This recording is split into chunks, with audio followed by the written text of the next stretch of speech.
నా స్టైల్లో మిరియాల రసం, మిరియాల చారు అంటాం కదా, చూద్దామండి. నిమ్మకాయ సైజ్ అంతా చింతపండు రసం తీసి పక్కన రెడీగా పెట్టుకోండి. రోట్లో మిరియాలు, 2 ఎండుమిర్చీలు, జీలకర్ర, వెల్లుల్లి ఇలా దంచేసుకోండి. కొంచెం కరివేపాకు కూడా వేసి దంచండి. చిన్న టమాటా కూడా వేసి దంచండి కచ్చాపచ్చగా. తర్వాత కొన్ని కొత్తిమీరలు కూడా వేసి దంచేసుకొని ముందుగా రసం తీసుకున్న చింతపండులో వేసేయండి. ఇప్పుడు ఇందులో కొంచెము సరిపడా సాల్ట్ వేయండి, పసుపు వేయండి.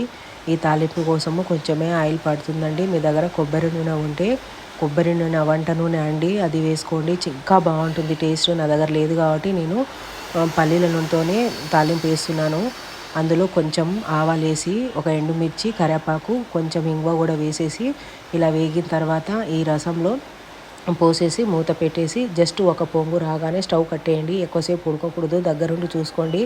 జ్వరం వచ్చినప్పుడు ఏం తినాలనిపించదు కదా, జలుబు సర్ది అయినప్పుడు ఇలా తినడం వల్ల నోటికి ఇంకా కొంచెం తినాలనిపిస్తుందండి. జ్వరం వచ్చినప్పుడు మనకి ఏం తినాలనిపించదు కదా, ఏది తిన్నా చేదుగా అనిపిస్తుంది.